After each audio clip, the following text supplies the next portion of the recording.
Hello everyone, नमस्कार दोस्तों। स्वागत है आप सभी का टारगेट अड्डा स्टडी के यूट्यूब चैनल में। तो दोस्तों IBACIU एग्जामिनेशन का आज फर्स्ट डे फर्स्ट शिफ्ट खत्म हो चुका है। तो चलिए फटाफट हम लोग 10 मिनट के अंदर ही पूरे शिफ्ट का एनालिसिस देख लेते हैं, कैसा क्वेश्चन आया था, क्या लेवल था उसका और इसके गुड अटेम्प्ट कितने हो सकते थे। ठीक है दोस्तों, तो चलिए वीडियो को शुरू करते हैं। सबसे पहले अगर देखते हैं हम लोग, देखिए सबसे पहले आप लोग को पता होगा कि रीजनिंग सारे जो सेक्शन थे उसमें क्वेश्चन कितने कितने थे आपके 20-20 क्वेश्चन सब सारे एग्जाम सब सेक्शन में थे। ठीक है, 20-20 क्वेश्चन। ठीक है, उस 20-20 क्वेश्चन में अब बात करते हैं रीजनिंग में। तो रीजनिंग का जो सेक्शन था वो इजीली डुएबल था। सारे क्वेश्चन आपको पता होगा कि 1 घंटे में आपके 100 क्वेश्चन करने थे और सबके सेक्शन डिवाइड थे। ठीक है दोस्तों, फिर उसके बाद अगर बात करें, देखिए रीजनिंग के अगर सेक्शन की बात करें तो रीजनिंग का सेक्शन में आप आराम से 18 से 20 क्वेश्चन भी कर सकते थे, लेकिन आप 18 क्वेश्चन मान लो कि कर सकते थे। ठीक है, फिर उसके बाद अगर बात करें हम लोग मैथ की, अभी हम लोग बात करेंगे क्वेश्चन की भी, लेकिन बात करें मैथ की। तो देखिए सबसे पहले अब रीजनिंग में बात करें, देखिए क्लासिफिकेशन का क्वेश्चन आया था। ठीक है, क्लासिफिकेशन का क्वेश्चन आया था, वेन डायग्राम का क्वेश्चन आया था। मतलब कि कुल मिलाकर अगर ये कह सकते हैं, अगर आप एसएससी का एग्जामिनेशन देते हैं तो एग्जाम एसएससी के पैटर्न को फॉलो करते हुए एसएससी के तरह ही क्वेश्चन पूछे गए थे। तो रीजनिंग के सेक्शन में आप 18 क्वेश्चन एटलीस्ट कम से कम कर सकते थे, 20 क्वेश्चन भी कर सकते थे। ठीक है, अगर हम लोग वहीं पे बात करें मैथ की, ठीक है, मैथ में देखिए आप अगर आप ठीक से तैयारी किए हो तो मैथ में आप 15 से 17 क्वेश्चन कर सकते थे। ठीक है, अब मैथ में टॉप देख लिया जाए कौन सा है। देखिए टाइम एंड वर्क से क्वेश्चन आए थे, टाइम एंड वर्क से क्वेश्चन आए थे। स्पीड टाइम डिस्टेंस से क्वेश्चन आए थे, जिसमें एक बस और कार का क्वेश्चन आया था। ठीक है, फिर उसके बाद एवरेज स्पीड के एक क्वेश्चन आया था। एवरेज स्पीड की मतलब एक आदमी कुछ किलोमीटर इस स्पीड से जाता है, ठीक है, फिर उसके बाद इसी स्पीड से वापस आता है, फिर जाता है, फिर वापस आता है। तो इस तरह का एक क्वेश्चन आया था। फिर उसके बाद अगर हम लोग बात करें, फिर उसके बाद एवरेज से क्वेश्चन था, फिर उसके बाद प्रॉफिट एंड लॉस से क्वेश्चन था, फिर उसके बाद CISI से क्वेश्चन था। CISI का सिंप्लीफिकेशन का क्वेश्चन आया था, सिंप्लीफिकेशन का क्वेश्चन आया था। एक एक दो दो क्वेश्चन आए थे। फिर उसके बाद मेंसुरेशन के क्वेश्चन आए थे। मेंसुरेशन का क्वेश्चन था जिसमें एक मेंसुरेशन का था, एक क्यूब था जिसका वॉल्यूम दिया हुआ था, तो उसका टोटल सरफेस एरिया पूछा होता है। जैसे क्यूब का वॉल्यूम दिया था, सॉरी, हाँ वॉल्यूम दिया था आपका 64 दिया होता है, तो ए क्यूब होता है। ठीक है, तो अब यहाँ पे ए की वैल्यू आपको 4 निकल जाएगी। फिर उसके बाद अगर आप 6A² होता है इसका टोटल सर्विस एरिया, आप वहाँ पे ए की वैल्यू रख दो, आंसर आ जाता। मेंसुरेशन के 1 से 2 क्वेश्चन यहाँ पे भी आए थे, मेंसुरेशन के भी। फिर उसके बाद अगर हम लोग बात करें LCM SCF का एक क्वेश्चन आया था आपको। ठीक है, LCM SCF से क्वेश्चन आया था आपका। ठीक है, LCM SCF से जैसे का A/B को दिया दिया हुआ था कुछ, A/B 7:1 7:15। फिर उसके बाद और LCM भी दिया हुआ था, तो आपको पूछा था संख्या, फिर एक को इक्वेशन देके पूछा था। ठीक है, फिर उसके बाद अगर बात करें एक और क्वेश्चन कौन सा था। ठीक है, देखिए पार्टनरशिप का भी क्वेश्चन आया था, पार्टनरशिप का। ठीक है, पार्टनरशिप का भी क्वेश्चन आया था। तो मतलब ये अगर बात करें, टाइम एंड वर्क क्वेश्चन था, स्पीड टाइम डिस्टेंस का था, एवरेज का क्वेश्चन था, प्रॉफिट लॉस का क्वेश्चन था, CISI का क्वेश्चन था, सिंप्लीफिकेशन का भी क्वेश्चन आया था, LCM SCF का क्वेश्चन आया था, मेंसुरेशन का क्वेश्चन आया था, और फिर इसके बाद अगर पार्टनरशिप की बात करें, पार्टनरशिप का भी क्वेश्चन आया था। फिर उसके बाद अगर बात करें, अब देखिए एक तरह से आप इतने ये टॉपिक आपको दिख रहे हैं, तो बैंक के हिसाब से बैंक भी लगभग लगभग उसी पैटर्न को फॉलो करता है। अर्थमेटिक के सारे चैप्टर लगभग उसमें आए थे, और साथ ही साथ अगर आप एसएससी का एग्जाम देते हो तो एसएससी के पैटर्न को पूरा फॉलो किया गया था यहाँ पे। ठीक है दोस्तों, फिर उसके बाद मैथ में इसी हिसाब से कहा जा रहा है कि मैथ में आप आराम से 15 से 17 क्वेश्चन कर सकते थे। ठीक है, ठीक है, फिर उसके बाद अगर हम लोग बात करें इंग्लिश के सेक्शन की, तो इंग्लिश का जो सेक्शन था, इंग्लिश के सेक्शन में भी आप आराम से कर सकते थे। इंग्लिश अगर आपकी अच्छी है तो आप 12 से 15 क्वेश्चन आप कर सकते थे। ठीक है, इंग्लिश के सेक्शन में 12 से 15 क्वेश्चन आप कर सकते थे। ठीक है, आप एसएससी का अगर एग्जाम दे रहे हो तो एसएससी के हिसाब से पैटर्न ही फॉलो हो रहा है। फिर अगर हम लोग बात करें जीएस की, ठीक है, तो जीएस की बात करें तो जीएस जिस तरह आपका एग्जाम में आता है, जैसे हिस्ट्री से 2 से 3 क्वेश्चन आए थे, 2 से 3 क्वेश्चन आए थे। फिर उसके बाद पॉलिटी से 2 से 3 क्वेश्चन आए थे। फिर उसके बाद जोग्राफी से भी 3 से 4 क्वेश्चन आए थे। फिर उसके बाद साइंस से भी क्वेश्चन आए थे, साइंस से भी क्वेश्चन आए थे। ठीक है, फिर उसके बाद ये फिर उसके बाद आर्टिकल से भी रिलेटेड क्वेश्चन थे, पॉलिटी में ही आ जाएगा वो। ठीक है, और फिर कुछ मिसलेनियस टॉपिक से भी क्वेश्चन आए थे। ठीक है दोस्तों, फिर उसके बाद अगर हम लोग बात करें, देखिए अब जीए की बात करें, अब यहाँ पे आपको पता होगा कि जीए अलग था। ठीक है, और जीएस का सेक्शन अलग था। तो जीएस में आपका स्टैटिक जीके आ जाएगा, और साथ ही साथ हिस्ट्री, पॉलिटी, इकोनॉमिक्स वगैरह जो भी सेक्शन होते हैं ये सारे आ जाते हैं। लेकिन जीए में अगर बात करें तो जीए आपको जनरल अवेयरनेस की बात होती है, तो यहाँ से करंट अफेयर के क्वेश्चन आते हैं। तो करंट अफेयर देखिए आपके 6 मंथ के करंट अफेयर पूछे जा रहे थे। ठीक है, 6 मंथ के करंट अफेयर पूछे जाते हैं। आप फरवरी का मत पढ़ना क्योंकि फरवरी से क्वेश्चन नहीं आए थे, बट है कि जनवरी से 6 मंथ पहले का भी आपको करंट अफेयर याद होना चाहिए था। और अगर आप अच्छे से पढ़े हो 6 मंथ का करंट अफेयर तो आप यहाँ से भी आपके 10 से 15 क्वेश्चन आप कर सकते थे। अगर आप अच्छे से पढ़े हो 6 मंथ का करंट अफेयर तो 15 से 15 क्वेश्चन आप कर सकते थे आराम से। ठीक है दोस्तों, तो ओवरऑल अब बात किया जाए गुड अटेम्प्ट की, तो देखिए क्वेश्चन मैंने आपको बता दिया। अभी मैं पूरे डिटेल में क्वेश्चन को आपको यहाँ पे पीडीएफ दे दूंगा, और उसकी जो एक वीडियो होगी उसके भी शाम को मैं लेके आऊँगा। पूरे दिन का जो शिफ्ट में जितने जिन क्वेश्चन आए थे जो भी मिलेंगे सारे बता दिए जाएंगे। फिर उसके बाद अगर बात करें सेफ अटेम्प्ट की, सेफ अटेम्प्ट की अगर हम लोग बात करें दोस्तों,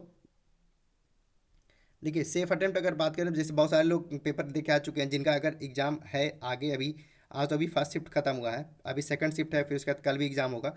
तो कल के एग्ज़ाम का जिनका जिनका पेपर है वो लोग करंट अफेयर में 6 मंथ का करंट अफेयर पढ़ लें, जिसमें आपको कम से कम आप फरवरी का छोड़ दें, अगर जनवरी और जनवरी के पहले तक का 6 मंथ का करंट अफेयर आप आराम से याद कर लें, ताकि आप अच्छे से स्कोर कर पाओ। क्योंकि देखिए ये एग्जामिनेशन बहुत ही 15 गुना बच्चों को साथ लिया जाएगा, तो उसमें कट ऑफ थोड़ी सी हाई होने की चांसेज हैं। ठीक है दोस्तों, अब देखिए कैसे, जैसे अब रीजनिंग में हमने क्या बताया था, रीजनिंग में आपको गुड आफ्टरनून कितने बताया हमने, रीजनिंग में हम लोग बात किए हैं 18 से 20 क्वेश्चन। ठीक है, 18 से 20 क्वेश्चन।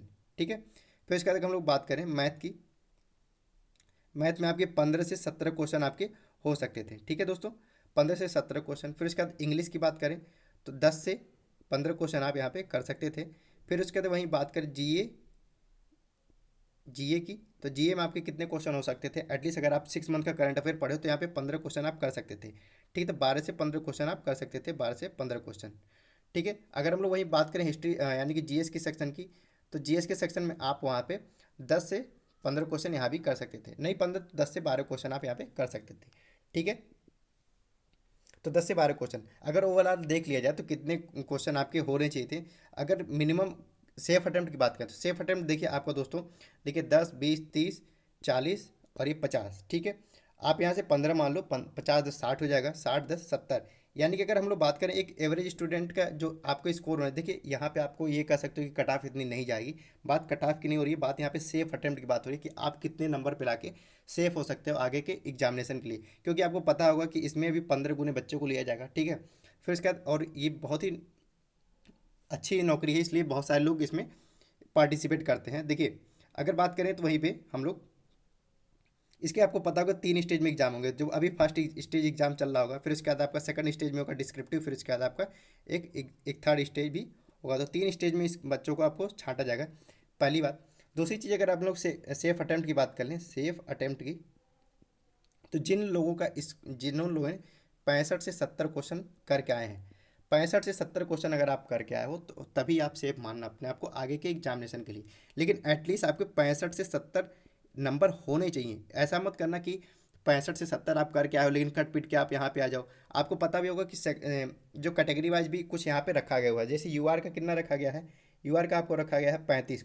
ठीक है, फिर उसके बाद ओबीसी मतलब 35 नंबर लाना अनिवार्य है। ठीक है, ओबीसी और ईडब्ल्यूएस की बात करें अगर हम लोग, ई ओबीसी और ईडब्ल्यूएस के लिए 34 नंबर रखा गया है, और एससी और एसटी के लिए आपको 33 नंबर रखा गया है। ठीक है, ये तो एक मिनिमम कट ऑफ रखा गया है, आपको इतने लाने ही लाने हैं। लेकिन अगर उसके बाद अगर हम लोग बात करें तो मैंने जो सेफ अटेम्प्ट बताया अभी, सेफ अटेम्प्ट फर्स्ट शिफ्ट का जो अभी हुआ है, ठीक है, सेफ फर्स्ट शिफ्ट का जो आपको 65 से 70 होने चाहिए थे। ठीक है, ये तो 65 से 70 होने चाहिए। अभी देखिए नॉर्मलाइजेशन का भी होगा इसमें। ठीक है, नॉर्मलाइजेशन भी होगा आप में, और आप इसके लिए परेशान ना हो। ठीक है, नॉर्मलाइजेशन भी होगा, लेकिन आपके जो अटेम्प्ट है, देखिए आप एक चीज़ मान के चलो कि आपके जो अटेम्प्ट है वो तो होने ही चाहिए ना। नॉर्मलाइजेशन में कितने नंबर बढ़ा देंगे, पेपर के नंबर के हिसाब से नॉर्मलाइजेशन में भी नंबर बढ़ते हैं। ठीक है, अब जैसे 100 नंबर में तो ऐसा तो होगा नहीं कि आपको एसएससी की जैसे पेपर होता था सीजीएल सीएचएसएल में तो 28-30 नंबर बढ़ा देते, तो ऐसा नहीं होने वाला। ठीक है, यहाँ पे तो ज़्यादा ज़्यादा आपको वेरिएशन अगर देखने को मिलेगा तो ज़्यादा ज़्यादा 5 से 10 नंबर का वेरिएशन मिल सकता है नॉर्मलाइजेशन में। ठीक है, लेकिन आपके जो अटेम्प्ट होने चाहिए थे वो इतने होने चाहिए। ठीक है दोस्तों, इसलिए देखिए जो भी फैक्ट है मैं वो आपको बता रहा हूँ। ऐसा भी नहीं मत बता रहा हूँ कि आपको 50 से बोल दूँ 55 आपके सेफ अटेम्प्ट होंगे। क्योंकि देखो आप जो भी कट ऑफ देखोगे कई सारी जगह पे आपके मन के हिसाब से कट ऑफ बता तो आप उसको कहोगे अच्छा बता रहा है, बट अगर आपके मन के हिसाब से नहीं बता रहे, जो आपका अटेम्प्ट नहीं है, तो आप कहोगे गलत बता रहा है। ठीक है, लेकिन आपको जो 65 से 70 नंबर सेफ अटेम्प्ट होने चाहिए फर्स्ट शिफ्ट का। ठीक है, तो देखिए आप जिनका जिनका आगे आगे कल के पेपर है, तो अगर अब देखिए यहाँ पे टाइम तो ज़्यादा है नहीं, लेकिन आप यहाँ पे रिवीजन तो कर सकते हो। जैसे मैथ में जो भी एसएससी का पैटर्न होता है, जैसे सिंपल इंटरेस्ट हुआ, कंपाउंड इंटरेस्ट हुआ, टाइम एंड वर्क हो गया, स्पीड टाइम डिस्टेंस हो गया, बोट एंड स्ट्रीम हो गया, उसके बाद प्रॉफिट लॉस हो गया, साथ ही साथ आप पार्टनरशिप देख लेना, एवरेज देख लेना, एवरेज से क्वेश्चन आपको मिलेंगे, मेंसुरेशन देख लेना, मेंसुरेशन के बाद फिर उसके बाद आप तो से ज्योमेट्री के भी क्वेश्चन देख लेना, क्योंकि ज्योमेट्री से भी क्वेश्चन पूछे जाते हैं। ठीक है, तो एसएससी का जो पैटर्न होता है, तो एसएससी के हिसाब से सिंप्लीफिकेशन थोड़ा सा प्रैक्टिस कर लेना आप लोग। ठीक है, और अगर आप एसएससी का कोई भी टेस्ट दे रहे हो, तो उसी हिसाब से आप एसएससी के पेपर की अगर वाकई हो, तो एसएससी के हिसाब से आप थोड़ी सी रिवीजन कर लेना। और हाँ, अगर करंट अफेयर की बात करो, तो 6 मंथ का करंट अफेयर जनवरी से पहले तक 6 मंथ का करंट अफेयर आप तैयार कर लेना। ठीक है दोस्तों, तो इस वीडियो में इतना ही। Thank you. और मैंने सोचा आप सभी को बता दिया जाए कि कितने गुड अटेम्प्ट हो सकते थे। ठीक है, तो 65 से 70 नंबर का गुड अटेम्प्ट होना है, ठीक है, इस पेपर में। और जिनका आगे के एग्ज़ाम है वो लोग थोड़ा सा प्रिपेयर हो जाएं। अब जिनका सेकंड शिफ्ट में है वो लोग थोड़ा सा आप क्या कर सकते हैं, बट जिनका कल या फिर परसों एग्ज़ाम है, वो लोग थोड़ा सा अपने आप को देख लें और यहाँ पे थोड़ी सी अपनी तैयारी को सही कर लें। ठीक है दोस्तों, तो इस वीडियो में इतना ही। Thank you. और जिनका पेपर हो चुका है वो अगर अच्छा हुआ तो आगे के एग्ज़ाम के लिए तैयारी करें, और बाकी जिनका भी अच्छा नहीं लग रहा है, जिनको अगर ऐसा लग रहा है कि मेरे जो नंबर हैं वो 60 के नीचे आ जाएंगे, तो थोड़ा सा आप, लेकिन आप इतना मान के चलना कि 55 नंबर आपके होने चाहिए। 55 नंबर आप करके रहना, लेकिन इतना मान के चलना कि आपका जो कट ऑफ होगा वो सेफ अटेम्प्ट, कट ऑफ नहीं, सेफ अटेम्प्ट जो है 65 प्लस होने वाली है। ठीक है दोस्तों, तो इस वीडियो में तय ही। और दोस्तों एक चीज़ आपसे बतानी थी कि अगर आप एसएससी सीजीएल सीएचएसएल एमटीएस और स्टेनो की तैयारी करना चाहते हो इंग्लिश के सेक्शन की, जैसे वोकैब हो गया, ग्रामेटिकल एरर हो गया, और जो रीडिंग कॉम्प्रहेंशन होता है, इन सब के लिए, तो हमारे चैनल पे एक सीरीज स्टार्ट हो रही है कल से। आप वहाँ से जुड़ के आप अपनी इंग्लिश की तैयारी को सही कर सकते हो। और साथ ही साथ कुछ दिन बाद जीएस की भी सेक्शन स्कोर शुरू किया जाएगा जीएस के लिए भी, तो आप वहाँ पे अपना तैयारी करके अच्छा स्कोर कर सकते हो। ठीक है दोस्तों, तो चैनल को सब्सक्राइब कर लिए, और वीडियो अच्छी लगे तो बेल आइकन प्रेस करके वीडियो को ज़्यादा से ज़्यादा तक शेयर कीजिए। ठीक है दोस्तों, तो इस वीडियो में इतना ही। थैंक यू, धन्यवाद।